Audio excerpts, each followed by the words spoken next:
Bienvenidos a su programa Respuestas Apologéticas, un espacio en donde, desde la razón, daremos respuesta a sus dudas sobre la fe. Mi nombre es Dante Urbina, apologista católico, y bueno, voy a acompañarlos en este viaje. Vamos a las preguntas. La Iglesia Católica dice que los hijos son una bendición porque los hijos son una bendición. Así de simple. Decir que los hijos son una bendición es tanto como reconocer que los cuadrados son cuadrados. Un hijo es algo maravilloso.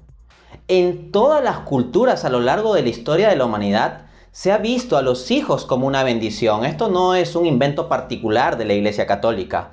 Lo que más bien es una particularidad es que en nuestra sociedad occidental, contemporánea, moderna o posmoderna, materialista y egoísta, se ve a los hijos como un estorbo, como una especie de maldición. Entonces, lo raro no es la posición de la Iglesia Católica, sino más bien la postura de nuestra sociedad materialista en Occidente. Indicado eso, pues la Iglesia lo que tiene es un depósito de fe, donde está la revelación que encontramos en la Escritura. Y la Escritura es muy clara en términos de que los hijos son una bendición. Así, leemos en Salmo 127:3. Los hijos son una herencia del Señor, los frutos del vientre son una recompensa. Yo soy padre de familia, tengo una hijita y pues he comprobado en carne propia esto, los hijos son una bendición. Por supuesto que los hijos implican tomarse ciertas molestias, pero absolutamente toda cosa grande, bella y valiosa en esta vida implica tomarse ciertas molestias. Conseguir un título universitario, una maestría, un doctorado, mantenerse en un buen trabajo, ser alguien famoso, realizar inversiones exitosas, etc. Todo eso implica esfuerzo, tiempo y en ocasiones pesar. Pero es así como son las cosas valiosas. Todo lo valioso tiene algún precio, pero los hijos bien que valen la pena. En particular, como digo, en mi vida he podido experimentar esto de forma muy clara. Mi hijita María Victoria, llamada así en honor a la Santísima Virgen, nació en específico el 13 de mayo, el día de la Virgen de Fátima. Y eso mi esposa y yo lo vemos como una señal muy especial de bendición de Dios. Bien, entonces, la pregunta parte de la premisa de que los hijos son como una especie de estorbo, porque obstaculizan nuestra autorrealización. Solo puede pensar así alguien que sea mediocre y débil, hay que decirlo con claridad. ¿Por qué? Porque si los hijos van a destruir tu autorrealización es porque eres una persona demasiado débil como para realmente buscar la realización y al mismo tiempo bastante egoísta. Entonces, quien haga tal tipo de pregunta debe cuestionarse a sí mismo las premisas o el marco mental desde el que está haciendo la pregunta. Personalmente, yo me he encontrado con que mi hija no ha sido para nada un obstáculo para mi autorrealización. Desde una perspectiva amplia como persona integral, me hace sentir más pleno. Y al mismo tiempo, en mi campo académico, laboral e intelectual, no me he visto reducido, sino al contrario. Y de hecho, esta experiencia mía va en línea con lo que se ha hallado en ciertas investigaciones científicas sobre el efecto que puede tener el tener hijos sobre el desempeño laboral de los que trabajan en el mundo académico, como es mi caso. Efectivamente, como nos informa Margarita Castillo, resumiendo un estudio científico al respecto, los investigadores del Banco de la Reserva Federal de San Luis en Missouri, Estados Unidos, midieron la productividad en trabajadores de ambos sexos con hijos y sin hijos a lo largo de 30 años. La solución que encontraron para acotar la investigación fue contar el número de estudios académicos publicados por un grupo de 10.000 economistas de ambos sexos. De profesión yo soy economista, por cierto, hago un paréntesis. Los resultados fueron sorprendentes. En el caso de los hombres, los padres sin hijos o solo con uno publicaron la misma cantidad de trabajos académicos, pero los hombres que tenían 2 hijos o más fueron más productivos que los 2 grupos anteriores. Pero lo más llamativo es que este efecto se acentuó en el caso de las mujeres. Las que no tuvieron hijos durante sus primeros 5 años de carrera fueron menos productivas que las que sí dieron a luz al menos alguna vez. Y esa diferencia fue aún mayor cuando las mujeres habían pasado por 2 o más partos. Entonces lo que vemos en este estudio que mide el desempeño laboral para economistas que trabajan en el mundo académico, precisamente lo que es mi caso, lo que se halla es que la cantidad de hijos no parece ser un obstáculo para esa realización profesional, porque resulta que los investigadores con mayor cantidad de hijos son más productivos y el efecto en el caso de las investigadoras mujeres, de las investigadoras, es incluso más acentuado. Así que ciertamente los hijos son una bendición. Asimismo, tenemos que considerar la otra premisa, ¿no? Esto de que son un peso para el planeta. O la idea de fondo aquí es que somos un montón de población y el planeta ya no resiste más. Quien se oponga al nacimiento de niños bajo la premisa de que estamos en una situación de sobrepoblación, debería atender a las siguientes palabras del genial Chesterton, quien dice: la respuesta a cualquiera que hable del exceso de población es preguntarle si él mismo es parte de ese exceso de población o si no lo es. ¿Cómo sabe que no lo es? O sea, tú le preguntas, ya hay exceso de población, ¿tú eres parte del exceso de población?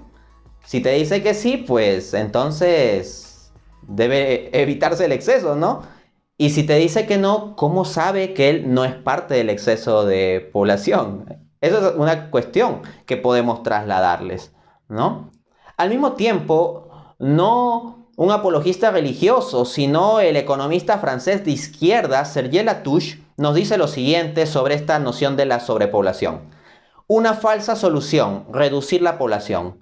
¿No podría la ecuación de la sostenibilidad ecológica resolverse reduciendo el denominador? Políticos recomiendan esta burda solución. No obstante, este enfoque evita el problema real de la lógica de exceso que gobierna nuestro sistema económico. Las restricciones son elásticas. ¿Qué quiere decir con esto? Lo que sucede es que el problema no es tanto la cantidad de población que somos, sino el consumismo. Y el consumismo sobre todo de unos pocos que consumen muchos recursos del planeta y presiona sobre ellos. De este modo, el planeta Tierra tiene los recursos suficientes para satisfacer las necesidades de todos los hombres. Lo que no tendrá, por supuesto, será los recursos suficientes para satisfacer las desmesuradas codicias y el consumismo y el productivismo de algunos. Pero entonces lo que hay que cambiar es eso, ese consumismo, no el plantear que hay que eliminar a la gente o ya no tener hijos o cosas por el estilo.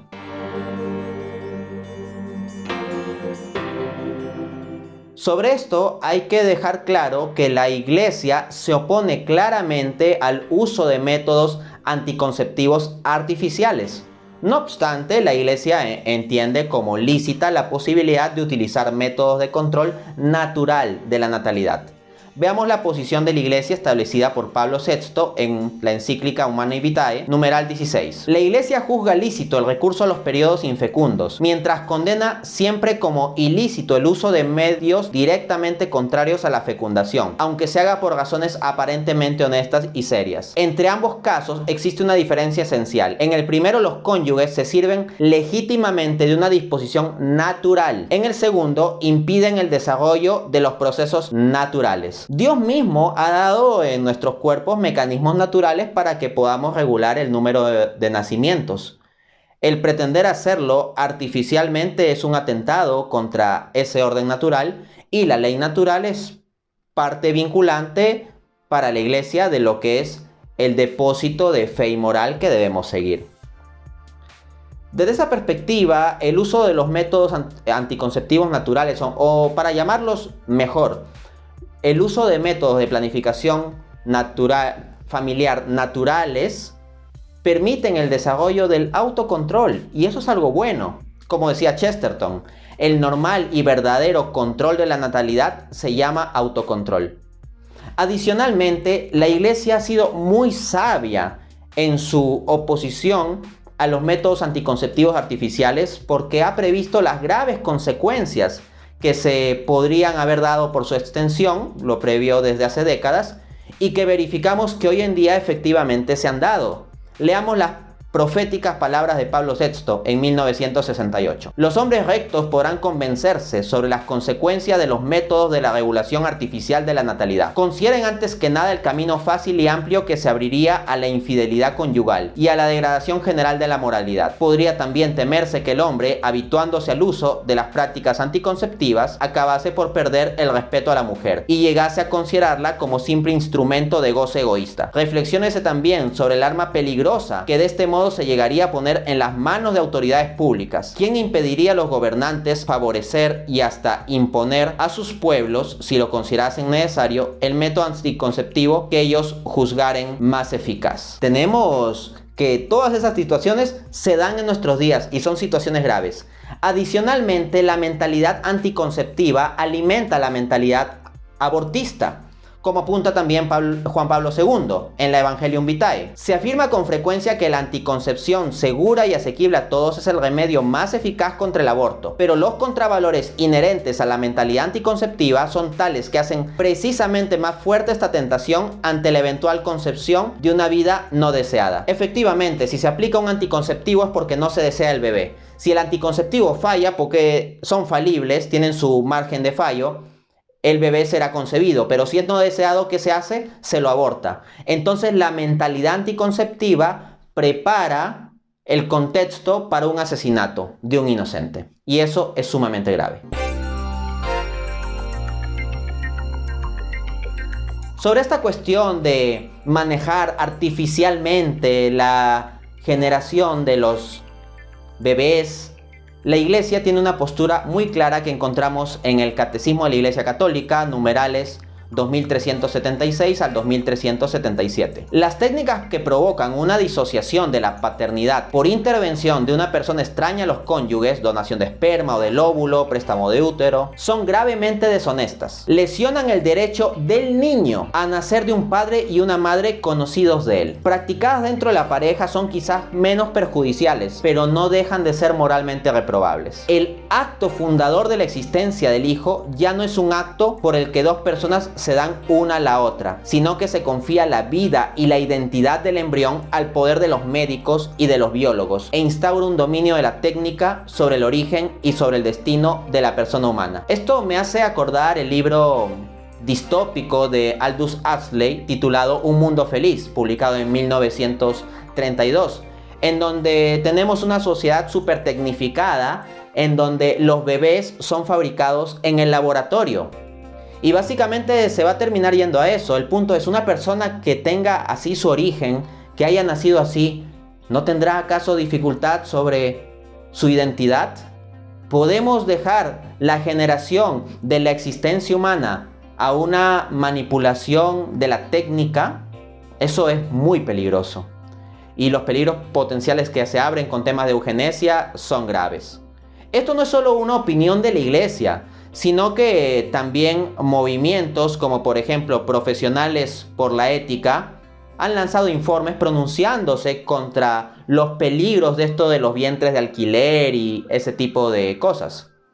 Leo el informe Vientres de alquiler, maternidad subrogada, una nueva forma de explotación de la mujer y de tráfico de personas. La maternidad de alquiler supone a todas luces explotación y cosificación de seres humanos. El niño se convierte en un producto de mercado que se encarga, se compra y se vende, e incluso se devuelve y se cambia si no satisface al cliente. Y la mujer que alquila su cuerpo convertido en un mero envase, un horno gestacional. Todo ello da pie a un sinfín de formas de explotación, presión, comercialización y tráfico de seres humanos. No es necesario ni siquiera ser católico, basta ser una persona pensante y con ética para darse cuenta de todos estos males.